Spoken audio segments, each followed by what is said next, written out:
마가복음 강해 64번째 빌라도의 선택입니다. 여러분과 제가 살아가면서 끊임없이 선택을 합니다. 선택을 통하여 선택들 속에 우리 인생이 이렇게 만들어져 갑니다. 아마도 교회에 오기 전에 많은 선택을 하셨을 것입니다. 그 내용 중에 비교적 커다란 영향을 미치지 않는 선택도 있지만 평생의 삶의 질을 결정할 수 있는, 삶의 수준을 결정할 수 있는 선택도 있습니다. 오늘 본문은 평생을 두고 후회할 만한 선택을 한 사람을 우리에게 소개해 줍니다. 그 사람이 빌라도입니다. 12절, 이를 내가 어떻게 하랴? 죽일 것인가 살릴 것인가? 선택의 기로에 놓여 있습니다. 우리는 그 답을 알고 있잖아요. 빌라도는 예수님 편에 서지 않고 예수님을 십자가에 내어주기로 결정을 했습니다. 이 선택 때문에 빌라도는 기독교 역사 가운데 평생 죽일 놈이 된 것이지요. 신앙 고백할 때마다 본디오 빌라도에게 고난을 받으사, 빌라도에게 고난을 받으사. 이 빌라도가 고난받게 했다.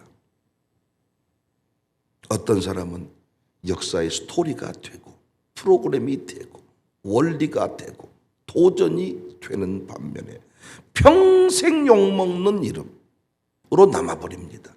선택 한 방이죠. 본디오 빌라도에게 고난을 받았다. 그렇다면 빌라도는 왜 그릇된 선택을 했을까요? 여러분과 제가 앞으로 이 빌라도의 선택, 이 모습 절대로 따라가면 안 돼요. 여러분과 저는 하나님께 참 인정받는 선택의 주인공이 되기를 바랍니다. 순간순간 선택 잘해서 도전받고 이 도전적인 주인공이 되고 인정받는 역사의 기념비적인 주인공들이 되시기를 바랍니다. 빌라도의 선택은 어떤 선택이었는가? 첫 번째, 무리에게 만족을 주고자 예수님을 죽였습니다. 15절, 빌라도가 무리에게 만족을 주고자 하여. 어떤 선택이었습니까? 군중 심리를 근거로 한 선택이었습니다. 빌라도는 자신의 확신에 근거하여 결단하지 않았습니다. 소신대로 결단하지 않았단 말이에요. 군중들의 압력, 자신을 둘러싼 사람들의 견해를 비판 없이 따랐죠. 한마디로 자신을 둘러싸고 있는 군중들을 무턱대고 따라갔습니다. 이걸 군중심리라 그래요. 군중심리를 근거로 한 선택. 빌라도만 그렇습니까? 많은 그리스도인들이 지금도 이런 선택을 합니다. 세상이 말하니 나도 말하고, 세상이 선택하니 나도 그대로 선택한다. 세상 사람들과 전혀 다르지 않아요. 나는 늘 말씀드렸어요. 우리 교회는 가족 단위 신앙생활을 많이 하니까 저는 어떤 말을 할 때에도 부인 말 그대로 하지 말란 말이에요. 남자들이요. 또 어떤 집은 언니 말 그대로 하지 말란 말이에요.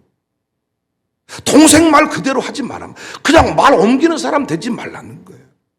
어떤 말을 들었을 때 당신의 소신을 가지고 신앙 기준을 따라서 아닌 것은 내려놓고 어떤 말을 할 때 분명한 원칙을 가지고 하란 말이죠. 앵무새처럼 뭔 말을 집어넣어주면 그대로 하는 사람 되지 말고, 남자분들 쓴 척하지 말고 잘 들으시고, 그래서 기도 많이 하시자고요. 여자보다 기도 많이 하시자고요. 경쟁하자는 건 아니지만 우리 교회는 최소한 부부 사역을 해야 되니까 부부 사역. 최소한 남자께서 어떤 결정을 할 때 원칙이 있어야 되지 않겠어요? 부인을 못 이겼어. 가정의 평화를 위해서 부인이 하자고 하니까 이런 식으로 가서는 안 된다는 거지. 군중 심리. 사람들이 가니까 나도 간다. 이게 아니죠. 로마서 12장 1절에 너희는 이 세대를 본받지 마라. 그러니까 이 세상을 그대로 따라가면 안 된다는 거예요. 사람들이 말한다고 그대로 따라가면 안 된다는 거예요. 이 세상에는 분명히 따르지 않아야 될 가치들이 있다는 것입니다. 가족의 말이라고 다 옳은 거 아니란 말이에요. 어떤 부인은 자기 남편 말을 너무 절대적으로, 때로는 목사의 가르침과 남편의 말이 틀리면 때로는 자기 남편에게 여보 그렇게 하면 안 됩니다 말할 수 있어야 되는데 그냥 여러분도 목사가 사모의 말을 듣고 좌우지된다면 기분 좋으시겠어요? 용납하시겠어요? 또 사모님이 뒤에 조종했구만. 조종되는 목사 여러분 좋아하시겠냐고요. 무엇인가에 붙들려 조종되는 것 같은 느낌을 받았을 때 그 사람은 바른 길 가는 건 아니잖아요. 세상 사람들이 가는 길로 가지 마라. 콘스탄티노플 초대교회의 유명한 설교자였고 교부였던 크리스토스톰에 관한 일합니다. 그가 교회 지도자로 있었을 때 어떤 사회 모든 사람들이 동의한 것 같은 어떤 것에 관해서 반대 의사를 표했습니다. 그랬더니 사람들이 충격에 빠졌어요. 그리고 함께했던 사람들이 큰일 났습니다. 온 세상이 우리를 반대합니다. 그때 크리스토스톰이 온 세상이 우리를 반대한다고? 그러면 우리가 온 세상을 반대하면 되지. 내가 온 세상을 반대하리라. 많은 분들이 샬롬 스쿨 교육을 시작할 때 이렇게 물었습니다. 온실 속에 화초가 되지 않겠냐? 세상 속에서 어떤 힘을, 살아갈 수 있는 힘을 길러줘야 되는데 우리끼리 따로 모아놓고 나면 우리 아이들이 세상 속에서 부적응자가 되지 않겠냐? 천만의 말씀이라 그랬습니다. 뿌리 내림의 교육이 분명히 이루어지면 그들은 세상 속에서 세상을 부러워하지 않습니다. 세상 사람들이 가니까 간다 그렇게 말하지 않습니다. 내가 누구인지를 깨달아 버렸기 때문에, 내가 어디로 와서 어디로 가는지를 분명히 깨달아 버렸기 때문에 그들은 세상을 거부할지언정 세상을 따라가지 않아요. 우리가 중대한 선택을 국가적으로 교회적으로 해야 할 때 어땠습니까?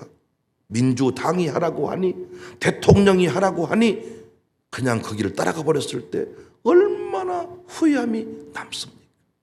사람들이 다 간다고 해도 하나님의 말씀과 일치되지 아니하면 나는 그 길을 가지 않습니다. 그래서 기독교육에서 정말 중요한 요소가 기독부모입니다. 기독교육을 요구하면서 기독부모가 없다. 말이 안 되는 거잖아요. 기독부모가 왜 중요합니까? 최소한 기독부모는 남들이 피아노 학원 보내니까 나도 피아노 학원, 남의 아들이 유학 가니까 나도 저 아들보다 뭐가 네가 부족하냐, 이게 아니라는 거죠. 절대로 유학 안 갈 자녀는 유학하지 않도록 기도하는 거. 저는 그래서 수능 특별기도회 같은 거 싫어한다 그랬습니다. 남들이 다 만점 받았는데 너도 만점, 이게 아니라 그랬습니다. 내게 주어진 길이 있습니다. 우리 아들, 딸들이 걸어가야 될 길이 있습니다. 모세의 길이 있습니다. 요수아의 길이 있습니다. 바울의 길이 있습니다. 백목사의 길이 있고 김목사의 길이 있습니다. 그 길을 가도록 도와주는 것입니다. 난 여러분과 제가 인생을 살아가면서 분명한 원칙, 어떤 결정을 할 때 원칙, 왜 이 결정을 했는지에 대해서 원칙과 소신이 분명하기를. 군중 심리, 사람들이 그렇게 말하니 우왕좌왕 좌로나 우로나 치우치는 일이 없기를 주님의 이름으로 축복합니다. 우리 교회는 그나마 혼란이 없기 때문에 여러분이 결정하는데 교회 생활하면서 어려움이 없겠지만 혼란스러운 상황이 생기면 이건 달라집니다. 너는 누구 편이냐? 너는 어디에 서 있냐? 좌냐 우냐? 참 이게 어렵습니다. 그런데 저희 세대만 해도요, 좌냐 우냐보다 옳게 하는 쪽을 택하거든요. 그런데 그 옳은다는 기준도 자기 감정일 때가 많아. 자기에게 맞게 하면 옳은 거고 자기를 기분 상하게 하면 틀린 거야. 자기에게 조금 옳은 소리 하면, 위로가 되는 소리 하면 아멘 아멘 이러고, 틀린 소리 하면 무슨 척하고 약간 틱같이 보이고 뭐 약간 막 이러고. 제가 이 외빈들이 와가지고 막 중요한 대화를 할 때도요, 막 좀 이렇게 정서가 불안 정서 같은 사람 갑자기 막 일어나, 갑자기 막 뭐 하고 이렇게 보니까 자기에게 좀 불편한 얘기를 하면 적응을 못 하는 거예요. 단 여러분과 제가 최소한 어떤 일을 결정할 때 원칙과 소신, 왜 문을 닫았는가, 왜 문을 열었는가, 왜 그 사람을 택했는가, 왜 유학에 와 있는가, 왜 이 직장에 왔는가, 나름대로 그 원칙, 소신 가지고 살아갈 수 있기를. 그래서 우리가 말씀 공부 열심히 해야죠. 5대 사명을 바로 이해해야죠. 우리 교회를 섬길 때에도 그냥 김 집사 때문에, 박 집사 때문에 오긴 왔지만 나중에는 달라져야죠. 군중 심리에 의해서 선택하지 말고 말씀에 의해서, 사명에 의해서 선택하는 우리 교회 될 수 있기를 바랍니다. 두 번째, 빌라도의 선택은 왜 어긋난 선택이었냐, 왜 어리석은 선택이었냐. 대제사장들이 시기로 넘겨준 줄 알고도 죽였습니다. 10절입니다. 그는 그가 대제사장들이 시기로 예수를 넘겨준 줄 알았습니다. 14절에서 빌라도가 외칩니다. 빌라도가 이르되 어찌미냐, 무슨 악한 일을 하였느냐. 그는 예수님이 선한 사람이라는 것을 알고 있었습니다. 죽을 죄인이 아니라는 것도 알고 있었습니다. 10절, 이는 그가 대제사장들의 시기로 예수를 넘겨준 줄 알미더라. 마태복음 27장에서는요, 빌라도의 아내가 예수님 죽이지 말라는 쪽지를 보냅니다. 쪽지. 누가복음 23장에는 3번씩이나 예수님을 놓아주려고 합니다. 그러나 빌라도는 결국 자신의 양심을 팔고 예수님을 십자가에 내주었습니다. 요한복음 19장 12절, 이러함으로 빌라도가 예수를 놓으려고 힘썼으나 유대인들이 소리질러 이르되 이 사람을 놓으면 가이사의 충신이 아니니이다. 무릇 자기를 왕이라는 자는 가이사를 반역하는 것이니라. 수많은 선택에 고민이 있었지만 결국은 죽이기로 한 것은 왜? 이 황제의 반역자로 몰리면 안 된다는 최종 결정 때문입니다. 왜 빌라도의 선택이 어긋났냐? 양심을 팔아 출세하는 쪽에 선택을 했기 때문입니다. 순간적으로 황제의 반역자가 되면 안 되겠구나, 내가 황제의 눈에 벗어나면 안 되겠구나. 그래서 예수님 재판 절차를 진행합니다. 하나님이 어떻게 생각하시는가에 관심이 있는 것이 아니라 일단 출세하면 되는 거예요. 누가 그에게 하나님이었어요? 황제가 하나님이었어요. 황제의 눈에 벗어나면 안 되겠다는 마음을 가지고 그는 예수님을 죽이기로 재판 절차를 진행합니다. 빌라도는 유대 땅의 5번째 총독이었습니다.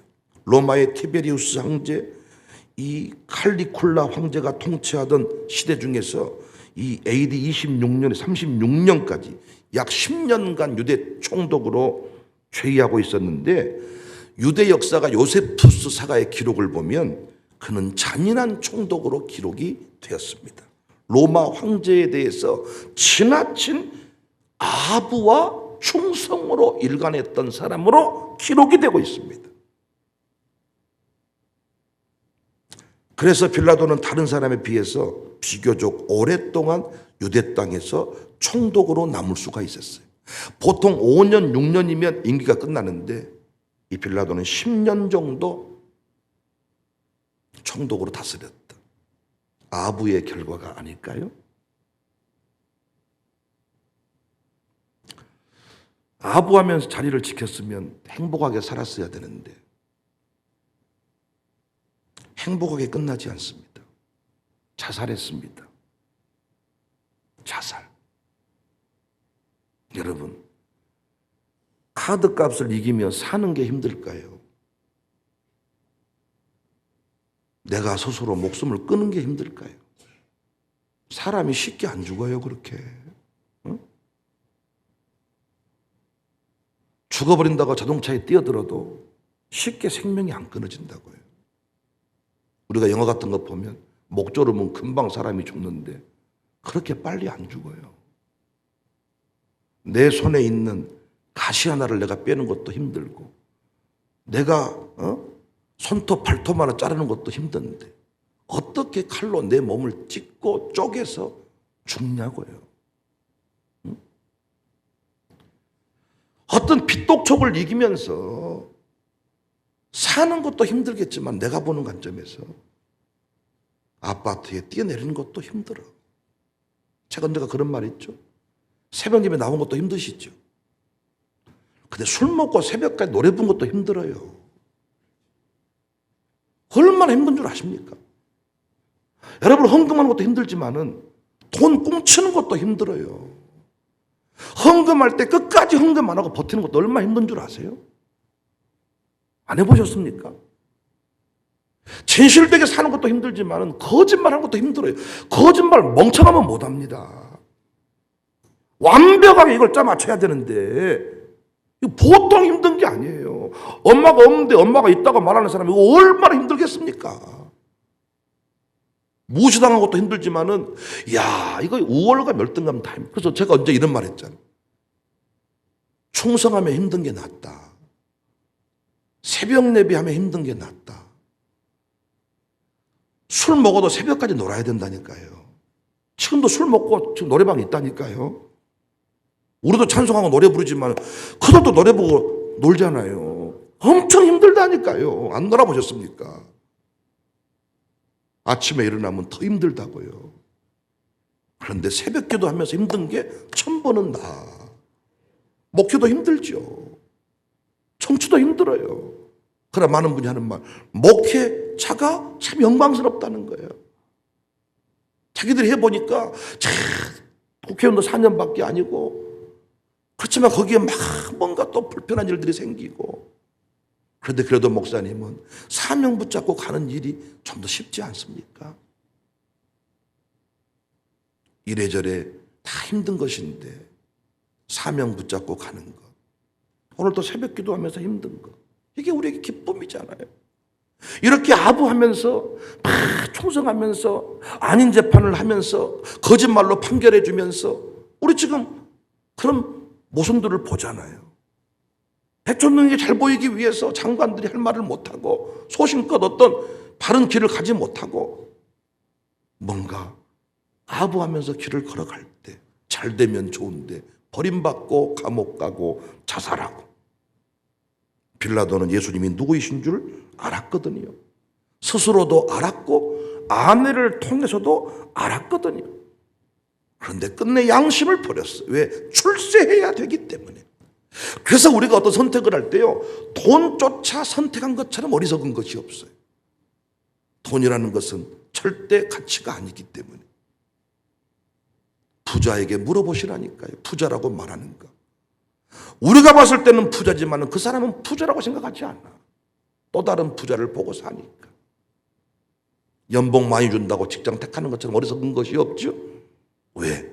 우리는 모든 부의금 5만 원이면 끝나지만 돈 많이 버는 사람은 50만 원 해줘야 돼. 그러니까 5만 원 버는 수준의 삶과 50만 원 버는 수준의 삶이 다르지 않아요. 내가 쓰는 돈은 똑같아. 5천원짜리 밥 먹고 5만원짜리 밥 먹고 먹어버리고 들어가보면 뭐 똑같은 것이지 뭐 압니까 누가. 5천원짜리 먹고 배부르나 5만원짜리 먹고 배부 들어가보면 뭐 아냐 그 말이야. 우리가 참 웃긴 게 상추에다 고기를 싸 먹어요. 그런데 고기 따로 상추 따로 집어넣으면 속에 들어 똑같은 것이지. 아니 싸 먹을 때 그 싸가지고 같이 이렇게 먹는 거나 어떤 분은 싸 먹기 싫으니까 고기 한 점 상추 하나 쌈장, 마늘 따로따로 집어넣더라고요. 그 속이 들어가 똑같은 거 아니냐고요. 그 잠깐의 여기서 그 잠깐의 그 미묘한 차이만 느끼면 소고기나 돼지고기나 뭐 그거 수입산이나 소고기나 뭐 한우나 들어가면 뭐 지가 똑같은 것이지 뭐. 그러니까 돈 쫓아가는 것처럼 어리석은 것이 없습니다. 사명을 쫓고 하나님의 뜻을 쫓고 양심을 지키고 거기에 기쁨이 있고 행복이 있습니다. 일제 말기 고독했던 크리스천 시인 윤동주의 서시 죽는 날까지 하늘을 우러러 한 점 부끄러움이 없기를 잎새에 이는 바람에도 나는 괴로워했다. 별을 노래하는 마음으로 모든 죽어가는 것을 사랑해야지. 그리고 나한테 주어진 길을 걸어가야지. 어제도 그 인터뷰 오신 잡지사의 기자가 내가 물어서 궁금해서 어떻게 날 찾아오셨어요? 세대 통합 목회에 관해서 많은 분들이 요청을 하는데 자기들 리서치를 쭉 하니까 내가 나오더라는. 그러면서 참 대화를 나누는데 내가 그랬죠. 잘 찾아왔다. 세대 통합 목회는 내가 원조다. 그랬더니 약간 의아해하더라고. 그래서 내가 연도부터 쓴 책을 다 보여줬어. 원조가 맞으시네요. 여러분 잘 알다시피 누가 알아주지 않더라도 우리에게 주어진 길을 걸어갔습니다. 30일 차에 이르렀더니 온 세상에 목사라면 아는 그 잡지사. 그러니까 어제도 그런 얘기를 했는데 목사들이 그 잡지를 들고 다니면 공부 좀 하네. 그런 잡지 있잖아. 그런 잡지. 근데 거기에서 우리에게 주어진 길을 걸어갔습니다. 사랑하는 여러분, 아브라함이 집을 나섰어요. 아브라함이 산에 올라가요. 여러분도 산에 가시잖아. 아브라함이 혼자 길을 나섰고 산에 올라갔다고 누가 알아주냐고요. 그래서 내게 주어진 그 길을 걸어갔어요. 노아가 100년 동안 산에 올라가서 방주를 지었어요. 그런데 누구도 알아주지 않아. 내가 안 한다고 해서 아무도 그걸 누가 뭐라고 할 사람이 없어. 내게 주어진 그 길을 걸어갔더니 하나님께서는 그것이 스토리가 되게 하시고 프로그램이 되게 하시고 역사가 되게 했습니다. 사랑하는 여러분, 양심을 버리지 말고 내게 주어진 그 길을 걸어갑시다. 다른 사람들이 뭐라고 말한 것이 중요한 게 아니고 내게 주어진 길, 아브라함의 길, 이삭의 길, 야곱의 길, 히스기야의 길, 내게 주어진 그 길이 있습니다. 그 길을 걸어가는 것이 아름다운 것입니다. 아멘이시지요? 시인은 시인으로 살고 가수는 가수로 살고 장로님은 장로님으로 살고 권사님은 권사님으로 살고 할렐루야. 빌라도의 길을 걸어가지 말고 주님이 걸어가신 그 길을 걸어갈 수 있기를 주님의 이름으로 축복합니다.